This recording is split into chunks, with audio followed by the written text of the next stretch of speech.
Hello बच्चों, नमस्कार आप सभी को।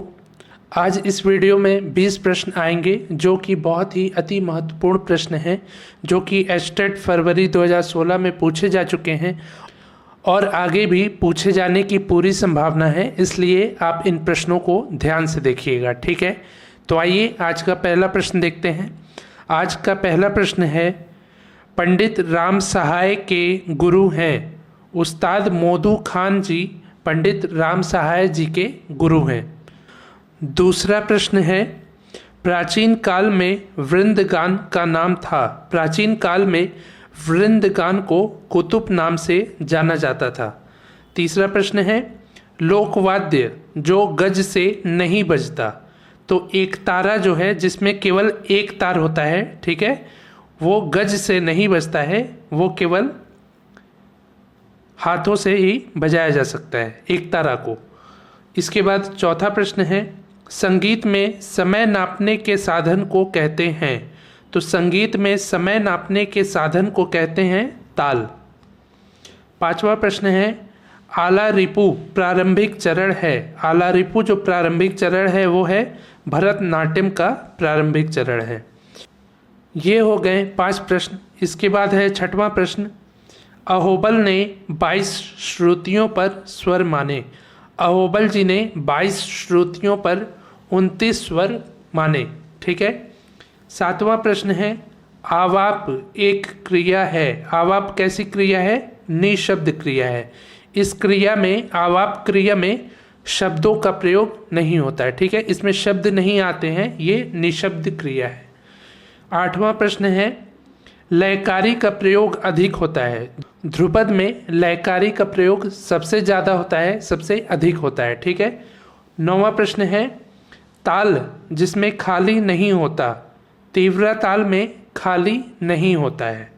10वां प्रश्न है, राजस्थानी लोक तत्वाद्य। तत्वाद्य यानी तार वाले वाद्य हैं राजस्थान का कामायचा। कामायचा जो है वो राजस्थानी लोक तत्वाद्य है, ठीक है।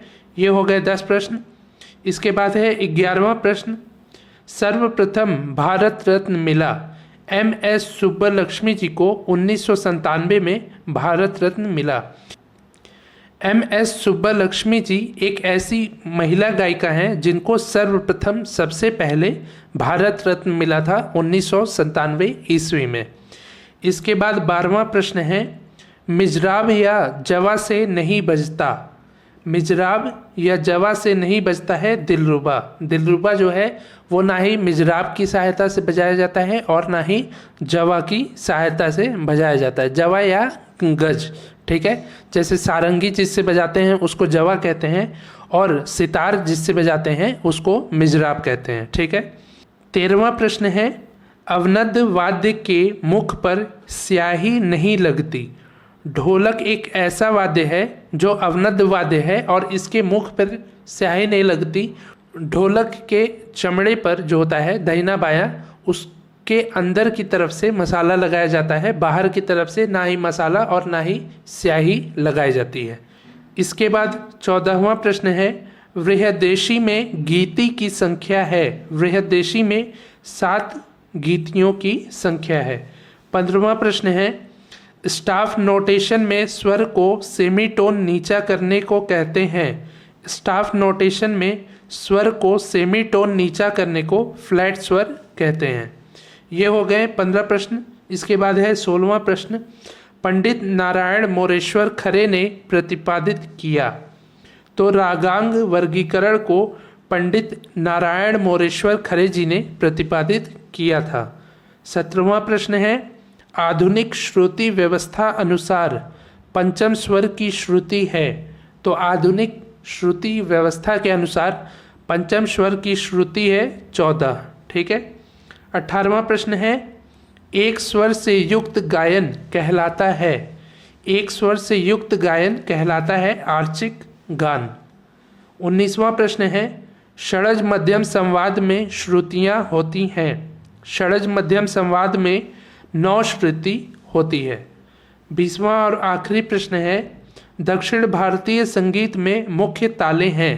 दक्षिण भारतीय संगीत में या कर्नाटक संगीत में मुख्य 7 ताले हैं जिन्हें सप्तसुलादी ताल भी कहते हैं। ठीक है, तो ये हो गया आज का 20 महत्वपूर्ण प्रश्न।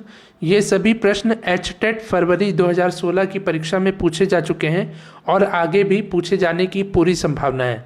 इसलिए आप इन प्रश्नों को ध्यान से देखिए, अच्छे से पढ़िए, एक दो बार आप रिवीजन भी करते रहिए जिससे कि ये प्रश्न आप भूलिए नहीं। ठीक है, और आगे प्रतिदिन ऐसे ही शाम 5 बजे की वीडियो में ऐसे ही विभिन्न प्रतियोगी परीक्षाओं के प्रश्नों को हल करने के लिए आप हमसे जुड़े रहिए।